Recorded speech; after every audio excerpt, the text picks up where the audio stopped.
and welcome to Conversations with Reverend G. I am Reverend Grenetta Mason, aka Reverend G, and I'm here every Monday night bringing you conversations with guests from all walks of life, different careers, with different perspectives. And we come together and we talk about life, we talk about love, and we also talk about spirituality. And we talk about spirituality from a practical point of view. How does this support you in your everyday life? What are your go to practices? I talk about the spiritual toolkit, and the spiritual toolkit is personal for everyone because you get your own special practices that are your go to practices. So, we talk about the things that support us in our lives on a day by day basis. We talk about spirituality from the point of view of how does it help us get through the day? How does it help us when we're feeling lost? There's so much going on now. You wake up every day and there's so many different things happening in the world, and there's so much to think about that it can become overwhelming. So, what practices do you have?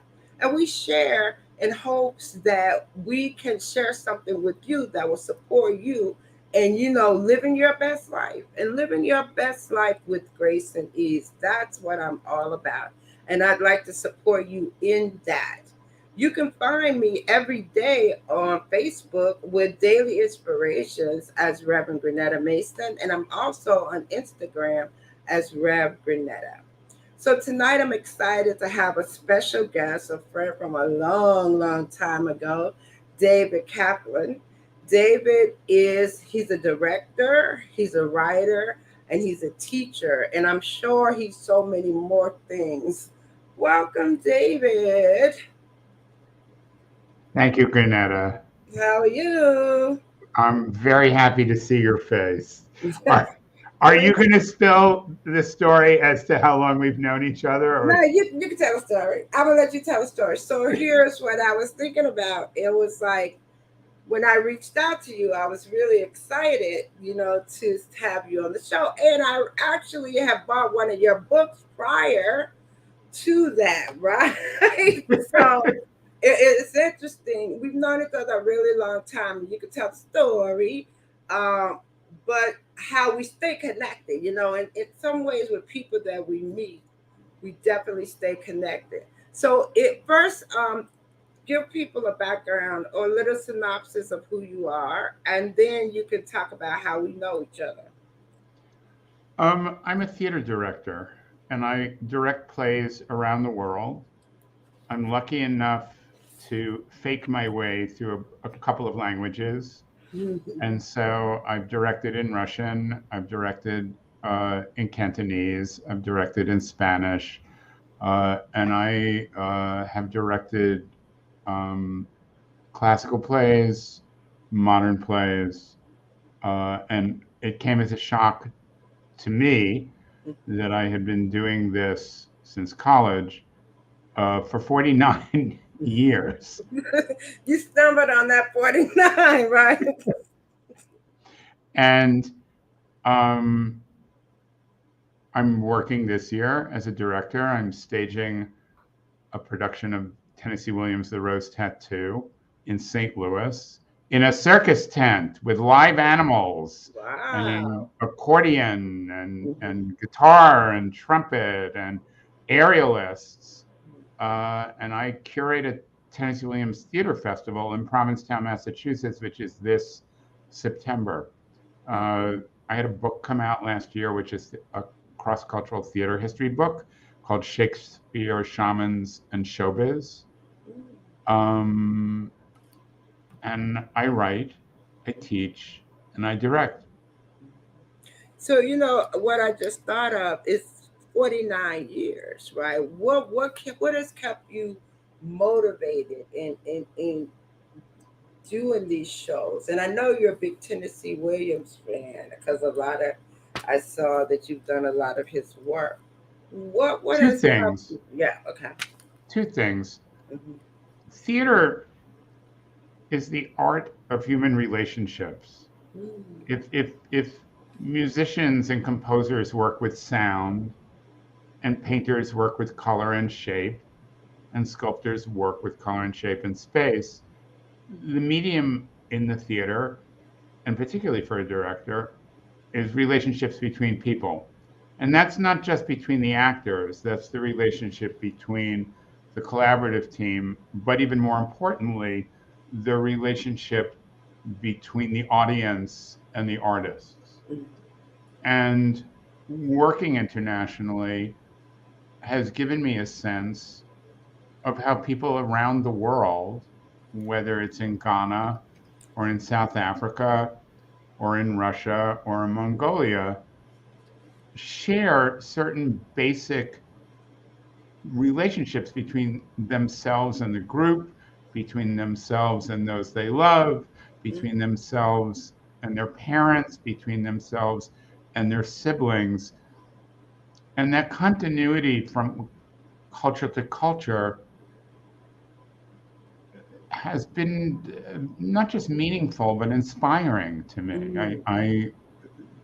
I'm very inspired to see how human beings in different and from different cultures share some basic things, and some basic beautiful things and some basic ugly things also. Mm-hmm.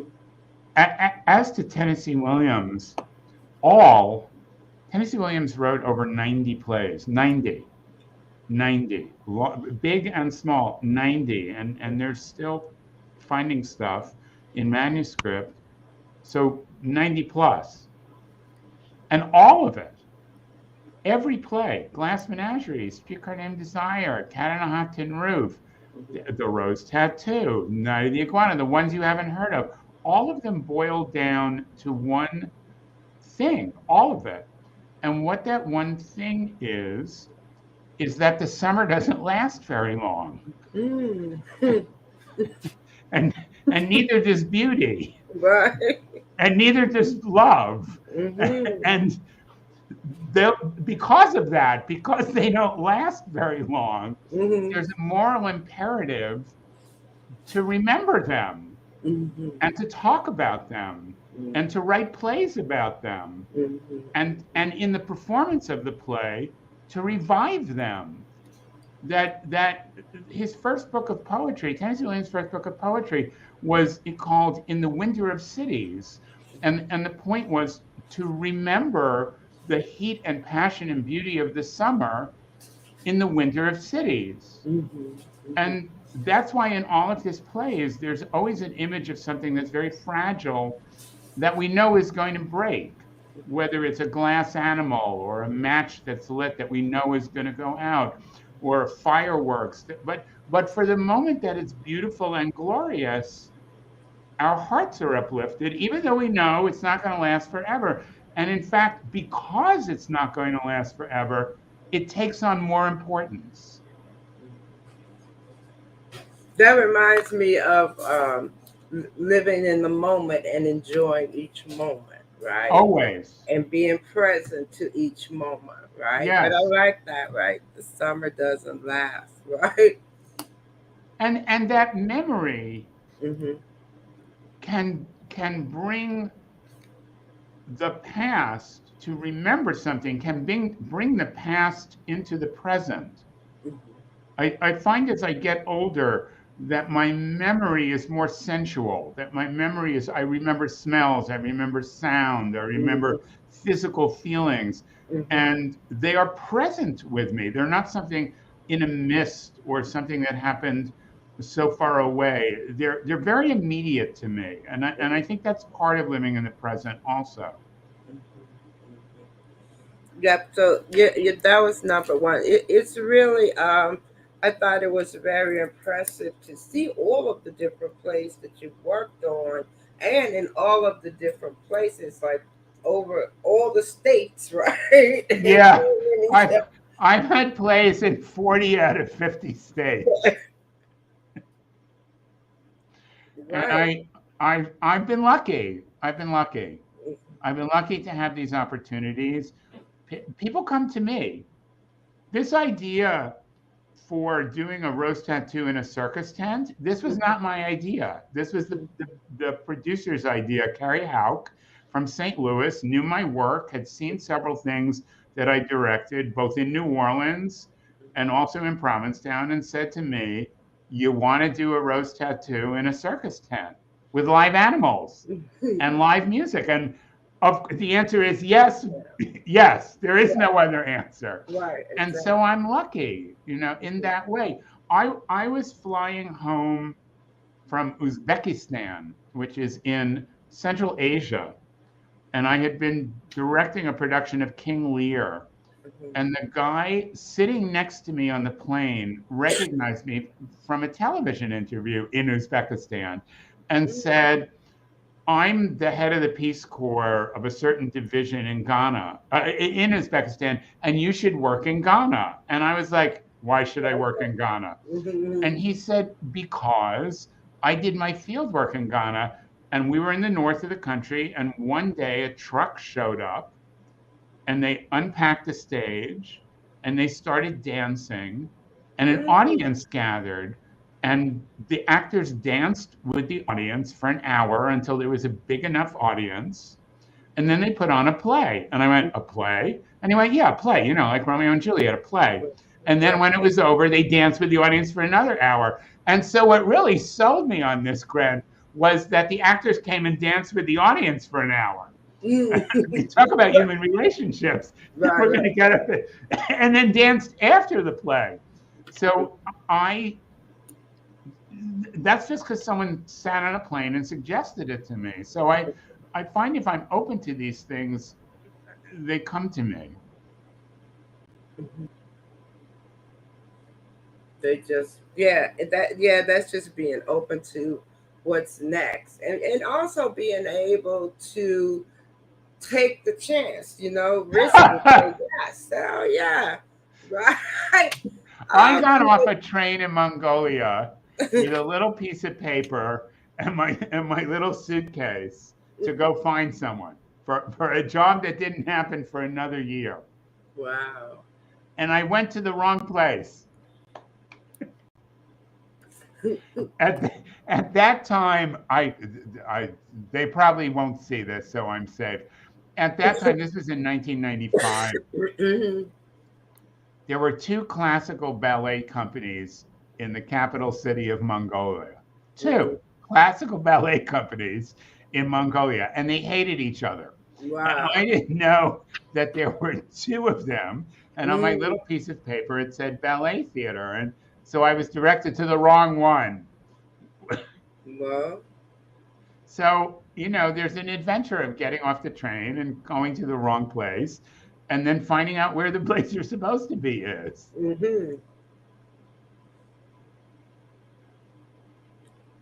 yeah. As I think about it too, you talk about relationships, and all the different relationships that go into just putting on a whole stage play, right? Yes. Even to all of it, as you said, the music, the actors, everything, and just dealing with people from all different cultures, different languages. I think that's like been incredible with the work that I've seen that you've done. Talk about your spiritual journey, um, from the perspective of, did you grow up in church, and where are you now with your spirituality? This is going to be such an odd set of answers for you. Okay. My parents are Jewish, Okay. Jewish started and off. I am. Okay. And I And was I think given a the name. choice. I was given a choice Hmm. when I was 8. My parents asked me, we lived in Brooklyn, Hmm. in a neighborhood so Jewish that I didn't know Jews were a minority. And I was a fairly bright child, and I didn't know. I went to a public school, Hmm.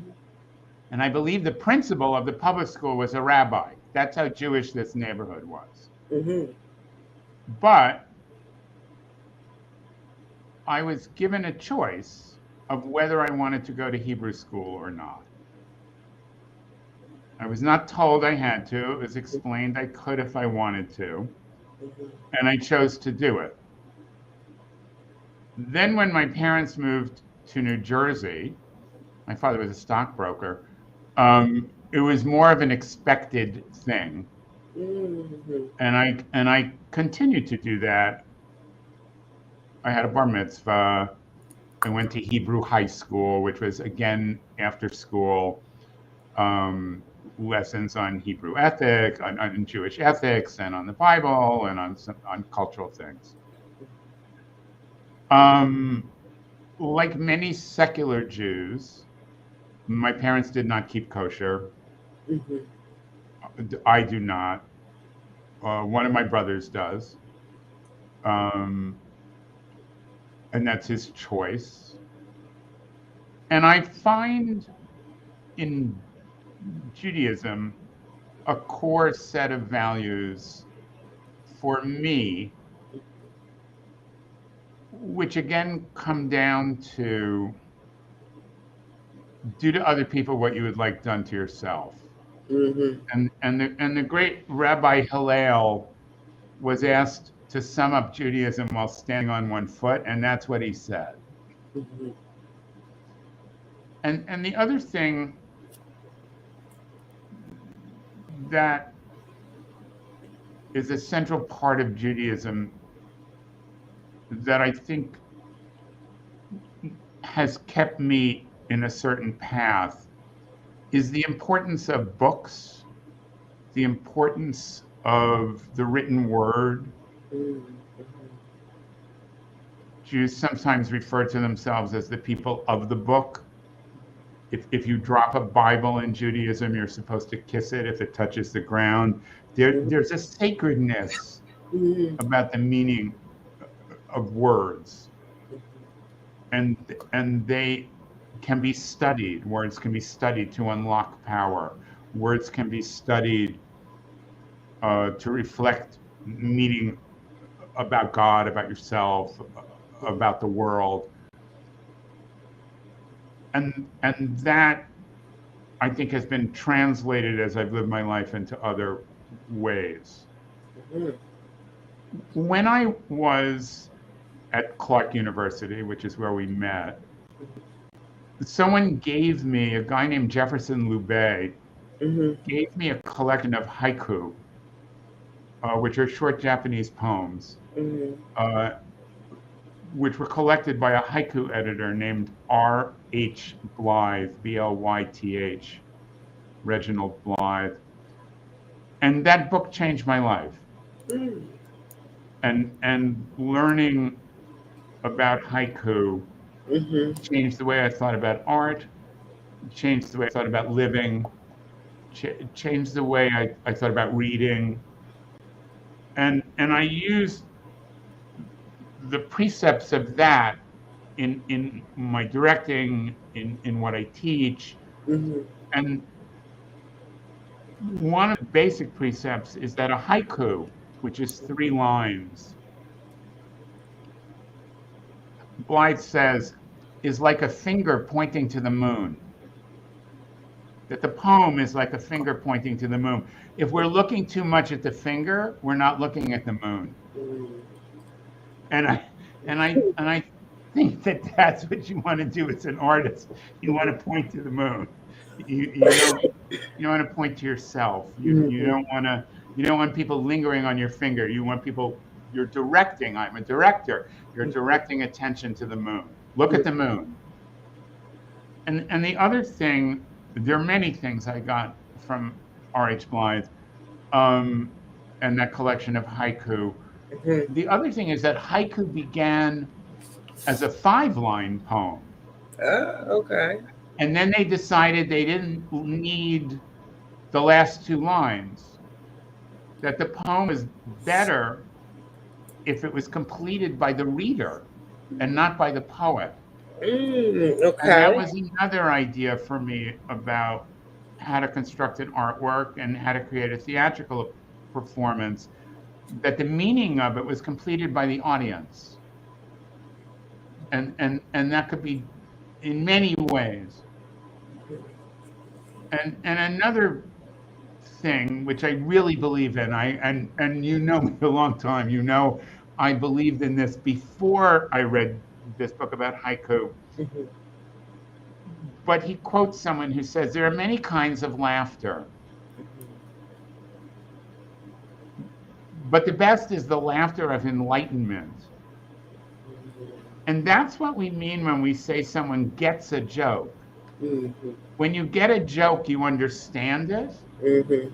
and you have a visceral response. You laugh. Right. You get Right. it in your head. You get it Mhm. in your belly. You get it without thinking. You get it with thinking. And so this idea that enlightenment comes from laughter or telling jokes, Mhm. that really has been a thing that's kept me going, and Mm. that I try to share with audiences and with students and in what I write. And so often enlightenment or wisdom is associated with pain or a painful experience. Mm. Mhm. And I don't think that that is always true. I don't think that's the only truth. Mhm. Mhm.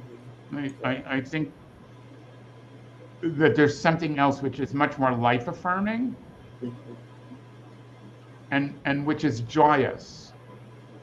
And there's something for me limiting about saying wisdom is acquired with pain, or Mm. that old age, God help us, is associated with pain Pain or and is suffering. associated. It's Yeah. not. It doesn't have to be. That's a choice. But you know how suffering is something that people think you should do. You know, Well, even and they choose it. One of the haiku things, it's a Zen idea that it's not cold, your mind is cold. mm, mm-hmm. You're not in pain, your mind is in pain. Mm-hmm. You can choose in a concentration camp what your response is. You Mm-hmm. can choose to be in pain. There's nothing wrong to being in pain, but to think of there's nothing wrong in suffering either, but to think of yourself as a sufferer is unnecessary. Right. You can be oppressed, but to think of yourself as a victim, to label yourself as the oppressed, yeah, I don't think it's necessary. I Mm-hmm. think that's a choice. True. Yeah. I agree with that. I think that's a choice too, because all of it is a choice, right? Yes. Um, Everything we do, we choose. I take it from there, you know. Yes. Um, but you know, it's hard for people who are in pain to tell them they chose pain. How do you say that? You Well, know, they didn't choose pain. they There's chose. pain. There's pain, It's right? how they dealt with it. Mm, okay, all right. They didn't choose. They didn't choose the pain. Mm-hmm. They chose They're how to deal with the pain. exactly. I've almost died 3 times. Really? How Yeah. you did you go? Did I've you have had a a water gun held experience? to the back of my head You while had handcuffed to the floor. mm. So when you say you almost died, you missed. Did you like almost die, or somebody tried to kill you? Well, that was one of them. Mm-hmm. And I've had medical stuff where it was expected. I don't want to talk about it, Right. No. um, because then it's pitiful, and it wasn't pitiful. I had to really think 3 times that this might be it. Oh, okay. Okay. All Like right. really, with a gun to the back of your head, you have to think this could This be might it. be right. This might be it. Yeah, that's interesting too. Because what comes to mind is there are moments we think that this might be it, And right? I found it very liberating. Right. but we should always think that this might be it. Yes, I mean, and yes. from the perspective of how we live our lives, how we're living our life is like every moment is precious, and that's what I'm saying. You have to think in those moments you thought, oh, this might be it. And then you probably change. What happened after thinking that? How did your life shift based I on? don't know. I don't know so much that it shifted Okay. as I thought, well, you could get through that. you could, you could get through that. Mhm. I didn't think I had a new lease on life. I was just, well, it wasn't over yet. It's the end of the music. Well, no, it's not. There's more music. I never thought I had like, oh, a new beginning. No. There was more music. Wow. I was happy with the ending of the music. The 3 times I thought it was the end of the music, and then there was more music. Well, that was nice too. Yeah. Right, I bet. Oh, it's not the end. You know how Right, the end they finish and you think the show is right. It's like over. dance music. You think, Right. okay, now we're done. No, there's more. Yeah, that is interesting, thinking about it like that. And we also talk about well, we didn't talk about how we met. David can tell you. Talk about how we met in our experience. What you remember. Um, we went to a very small uh, university, Clark University in Worcester, Massachusetts. Mhm.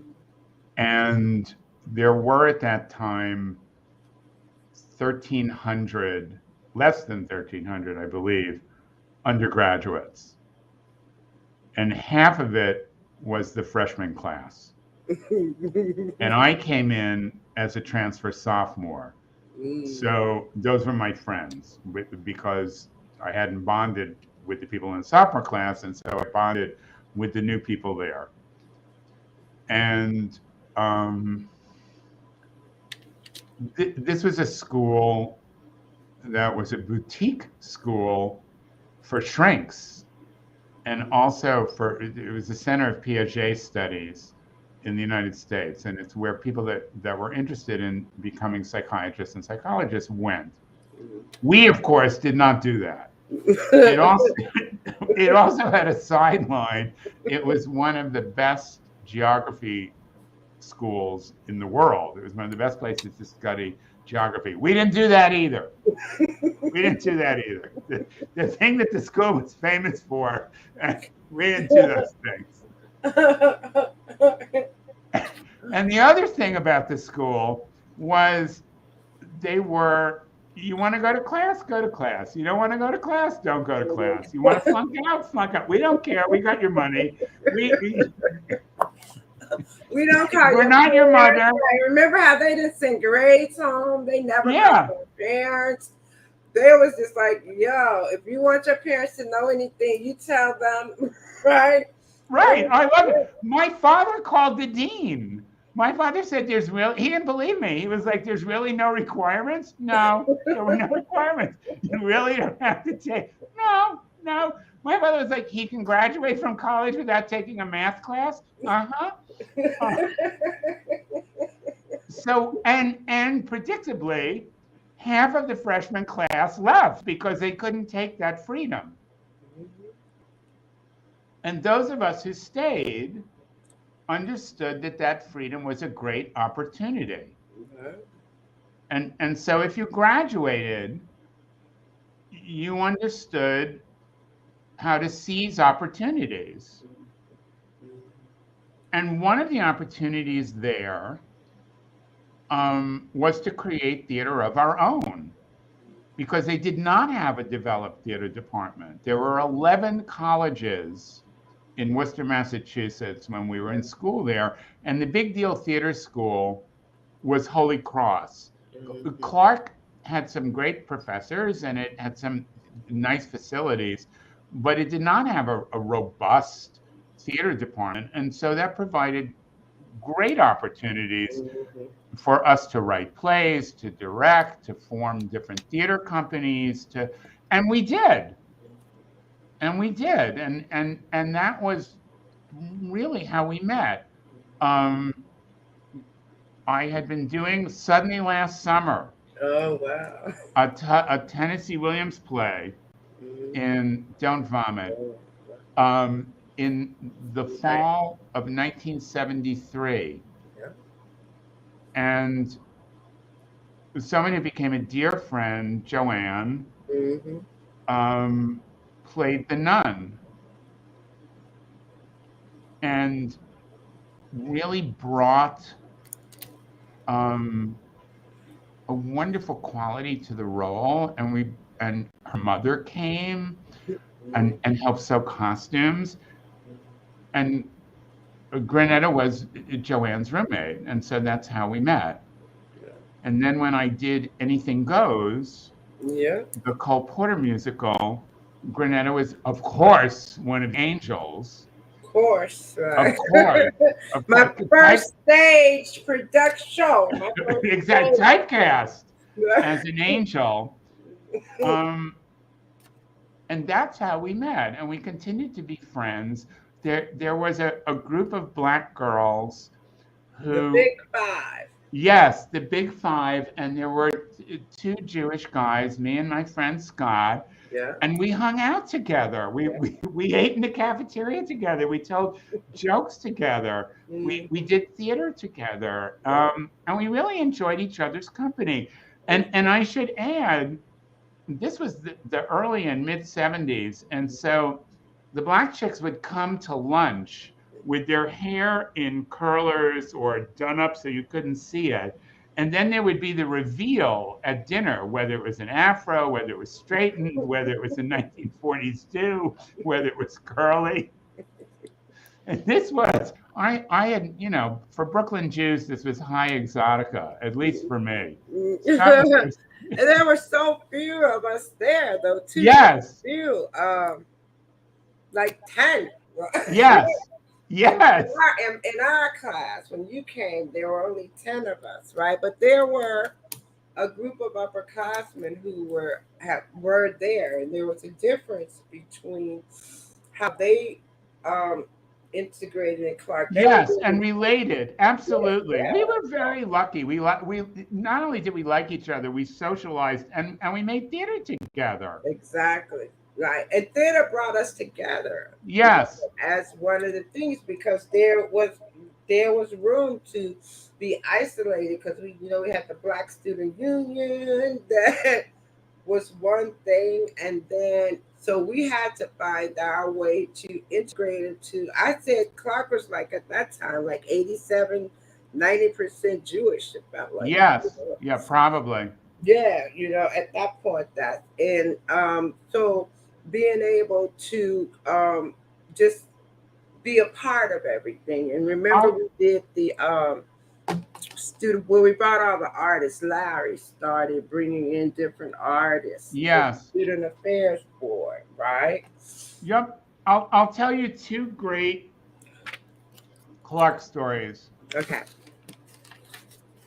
One day after rehearsal, Joanne and I forget who else. It wasn't just Joe and me. It was someone else was with us.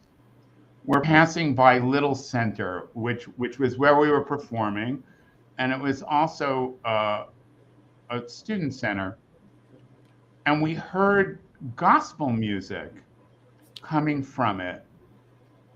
And we walked in. The doors were open. You could get into the back. The thing was probably free, and it Mm-hmm. was a gospel concert by the Ronald Ingram Concert Choir. I know because I bought the record and Mm. played it and played it and played it and played it. But this was my first exposure to a full gospel choir. And they were doing Aretha Franklin's arrangements of Bridge Over Troubled Water and other stuff, Mm-hmm. and Precious Lord. And Joanne, who is, from the South and who is in cold New England, was very moved to hear this music, and because it was familiar to her. It was like it was, a taste of home. And for me, it was a revelation. I had never seen this kind of fervor, and and I wasn't, gonna become a Baptist, but it became very obvious that these people had a personal relationship with God and that they were manifesting it by singing together.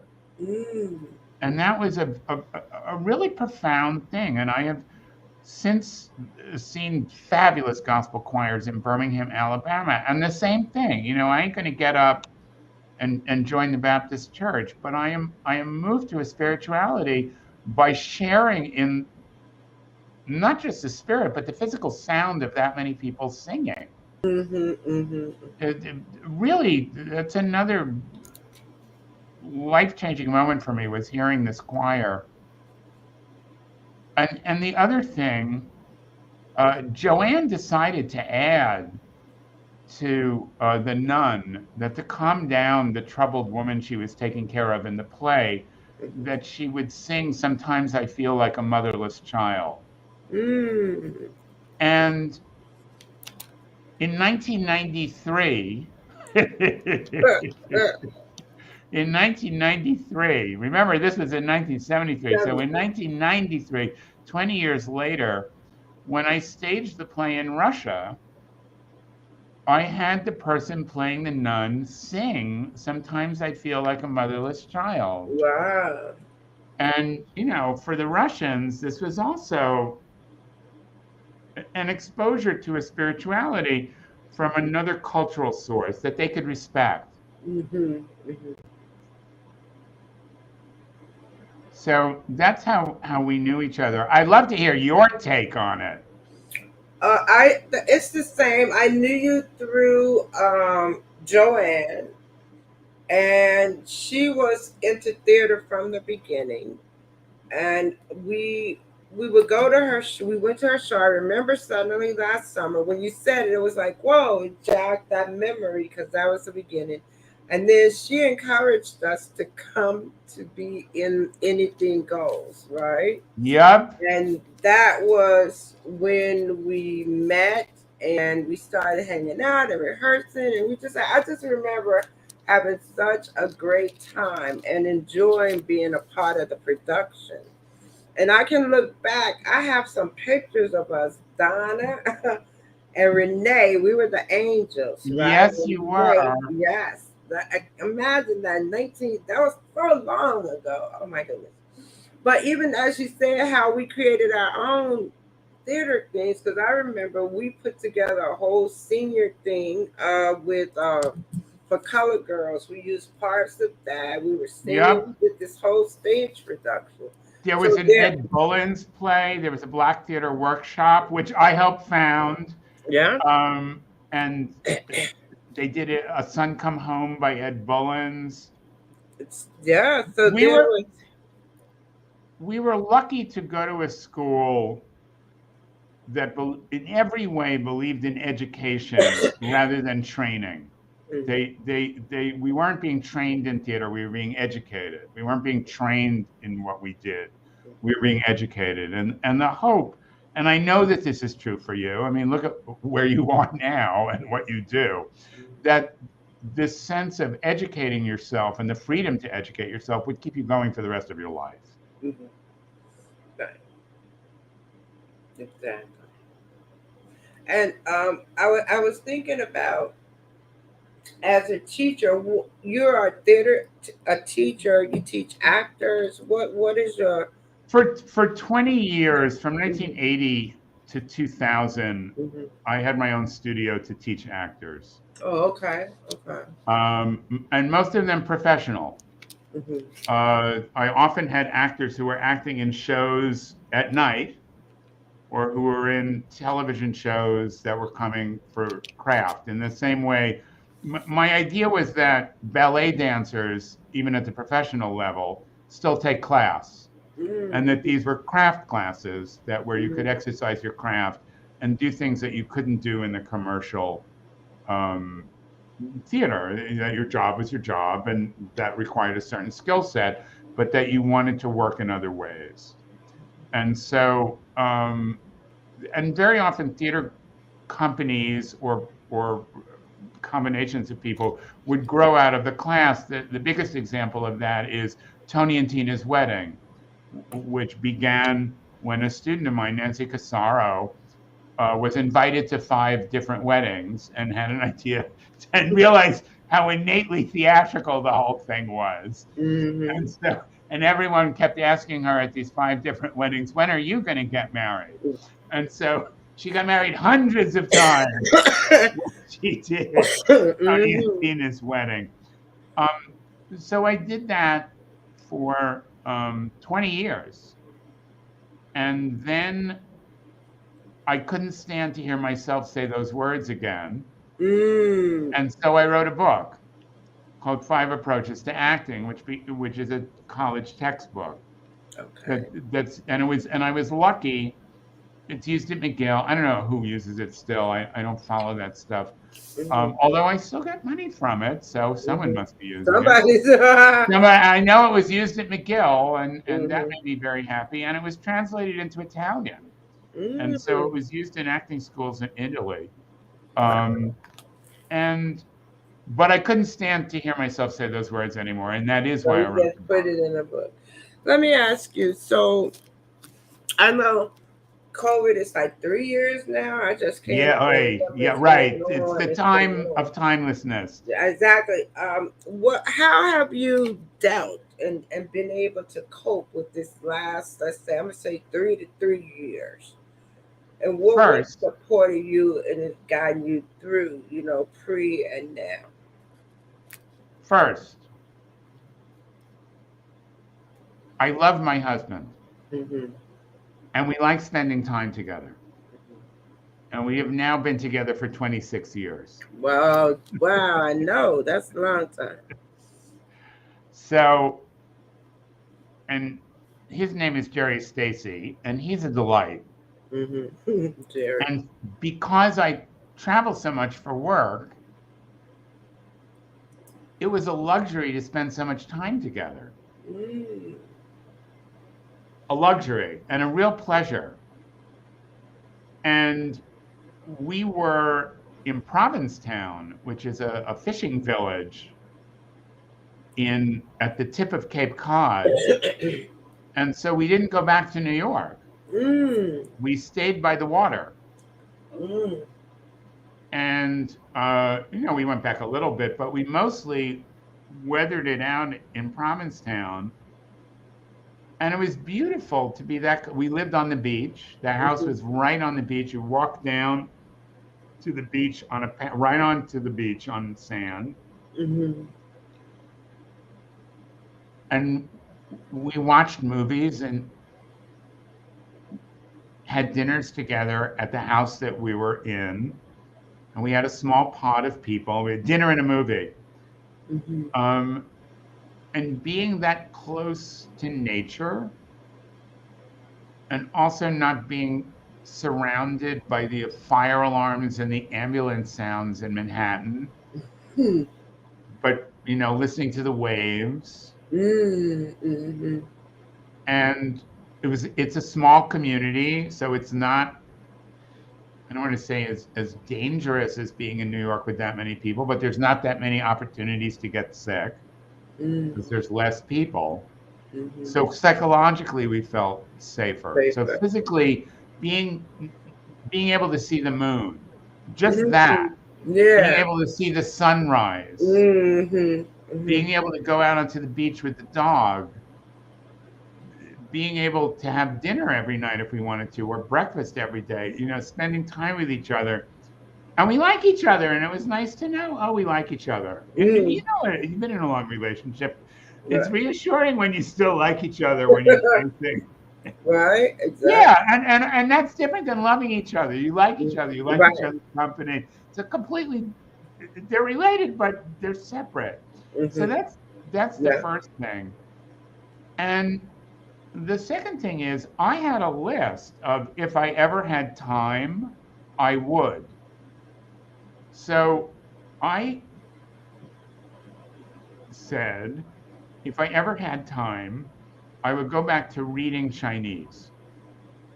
And in order to read Chinese, I had to learn to write Chinese because the characters were so close to each other that the only way that I could remember them was by writing them with my hand. Mm, Once you do it, okay, this character is slightly different because the line is here. And so I did that. mm, And I learned to write Chinese, and there's an order to the strokes. And I found it to be very centering and very quiet. I'm reading silently. I don't remember the sound value of the words. I remember the meaning of the written words. mm-hmm, And so I write Chinese every day. I've kept it up. I do an hour. It's how I start the day. I wake up. I make coffee. I don't my Jerry sleeps in. The dog waits. I have a browser that's in Chinese. I try not to read English. And mm, and so I sit down and I copy Chinese poems. And I do that for an hour every day. And I'm doing it in St. Louis. And I've been doing it for 3 years. mm-hmm, And I in doing that, I chose a particular set of poetry that had interested me for decades. mm-hmm, And it was poetry that was written when the Tang Dynasty, which is the height of Chinese civilization, mm-hmm, which is 600 to 900, not 1600, 600. 600 to 900 is the height of it. mm-hmm, And these were poems that were written around 800 when the empire was falling apart. And that's not why I was reading them. I was reading them because they're beautiful poetry. mm, But the more I read them and studied them, and I'm writing them, and I'm writing them over and over and over again, I realized a resonance to what was happening in America and what was happening around the world, that a world order was falling apart. Something fundamental was shifting. mm-hmm, And again, as I said about theater, that there were universal things that people did even in 800 when the world order was shifting. And mm-hmm, I found that was a way to negotiate reading the news, mm-hmm, and that was a way to that was, well, this had happened in 800. This was a human thing, and China had another empire after that, and mm-hmm, it didn't mean the end of something. It meant the end of something and the beginning of something new, and that change of that magnitude. We're going through a tremendous, and I work all over the world, so I hear what's going on in other countries. It's not just in America. It's a worldwide change. mm. And people have been doing this throughout human history. If we could read Sanskrit, Right, we would see it. we Mm-hmm, better, or if we could read, mm-hmm, we can read Sanskrit, but if we could read hieroglyphics better, or if we mm-hmm, read cuneiform better, or the Mayan text, we would see that the human race has had to deal with this kind of world order, and yet there's a continuity. We're not like the dinosaurs. We're not all dead. And there are certain things that sustained those Chinese poets, and that was the beauty of the sky, mm, the power of landscape, mm, friendship, Jesus, friendship, that this was so important to them, that what sustained them were these long-standing friendships. And so that really is, and also, in order to read Chinese and in order to write Chinese, I have to ignore a lot of things. I have to mm, really focus and concentrate. mm-hmm, I can't be distracted. And so I think that I've begun to write about it. mm-hmm, mm-hmm. I've begun to write about it. So And about the experience of yes, doing it. yes, of learning to write Chinese, Mm-hmm, and the need to ignore certain things mm-hmm, mm-hmm, in order to do it. Mm. So and the other thing is that it reminded me of how I learned to read English, which I have it's a big deal in my life that I read, and it was a big deal in my life when I learned to read. Mm. I I had memorized a book um, by Dr. Seuss called Yertle the Turtle, and I can still do part of it. Mhm. And I had not only memorized the book, but I memorized when you turn the page. So Right. I wasn't reading. I was reciting and turning the page when you were supposed to turn the page. Right. So I That was was that. sitting, My daughter did that too. She would right? read the whole book, right? That because I Yeah. read it so many times, so I know exactly what you're talking about. So I was sitting on my aunt's lap in Brooklyn, and I was showing her that I could read. Mhm. And so it was on the faraway island of Salamasand, Yertle the turtle was king of the pond. Turn the page. So, and then I did a couple of more pages that way. And she saw that my eyes were not on the page. They were not where the words were. Mhm. They were, out in the air. And she said to me, "What are you doing?" And I said, "I'm reading." She said, "Well, do you know that that word means turtle?" And she pointed it out to me, and she said, "See, it's got a head like a turtle, and the shape of it is like a turtle, and that means turtle." And then I went through the book, and I pointed out all the places where I could see the shape of the turtle in the word turtle. Mhm. And that's how I learned to read English, and that is how you learn to read Chinese, is by recognizing the shape. So, and I had forgotten that continuity of Mhm. thinking. So that's how I managed. It's the oddest thing. Yeah, recognizing the shape, though. It's like learning a whole. Seems so different, to Well, think. it is. It's another way of thinking. And each shape represents a word. Yes, Okay. yes. There's a shape for mountain. Okay. There's combinations. There's unforgettable combinations. Mhm. The word for um, fear Mhm. is a white heart, Okay. like the blood is drained from your heart. Mhm. The word for grace Mhm. is your heart in a garden. Mhm. Once you learn these, you can't forget them. Right. And you also see the word for autumn Uh-huh. is the trees on fire, as if the leaves had gone on fire. And that's the shape that you did. There's That. the word for tree next to a word for fire. Mhm. Mhm. And once you learn that, it's impossible to forget. And what motivated you to pick Chinese though to learn? What would It and had right? fascinated me since I graduated from Clark. I Oh, okay. started I started reading more haiku, which is in Japanese, Okay. Okay. and it talked about Chinese poets, and I started reading them in translation. And then I realized that you couldn't translate them. Mm. And so I used to live near Chinatown, and we used to go to those stores that sell red envelopes and animals that you hang from the. Yeah, So those places. Yeah. those places, right?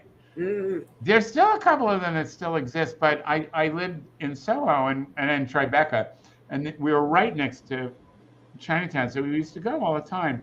Mm-hmm. And one day, this is really how it happened. One day I was in a store, and they had flashcards for children. They had 32 flashcards, and on one side was a Chinese character and a picture of what it was. and then on the back was the word in English and how to pronounce it in Chinese. Oh, okay. So in a week, I did 32 cards. I learned 32 cards in a week. And Mhm. then I went back to the store and got another deck, and I did that in another week. And then I Okay. went back to the store twice more, so I could Mm. do 4 times 32 um, in 4 weeks. And then there were no more children's cards.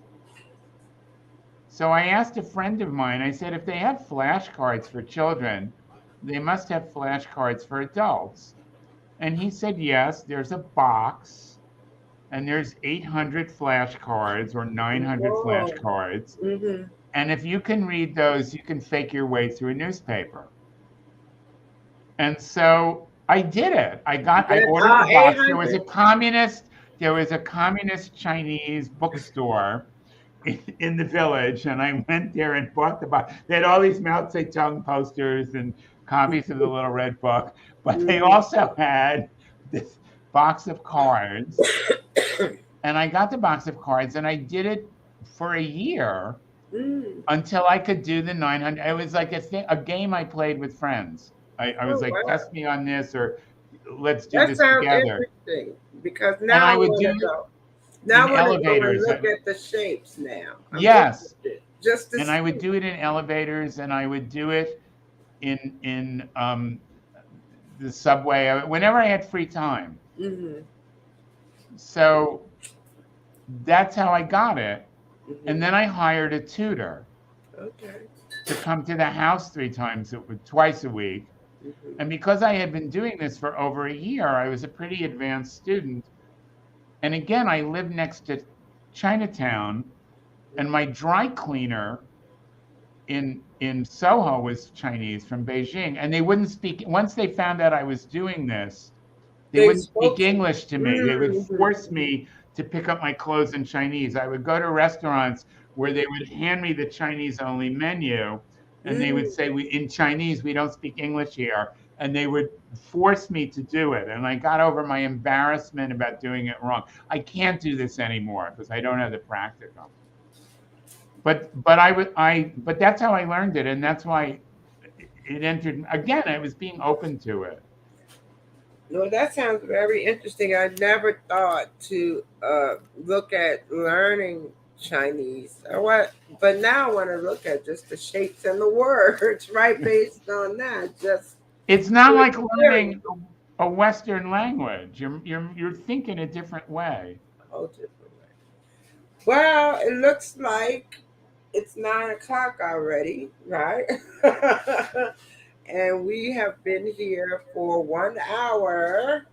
Which seems like 3 minutes. I know, like the time just kind of floated away, right? I'm excited that you were able to join me. And I usually ask each of my guests about their spiritual journey and what's in their spiritual toolkit, the practices. And I think you've heard the I think I've heard three things from the talk. I always say, well, what are your three spiritual practices that get you through every single day? What What'd would you you say? hear? I heard the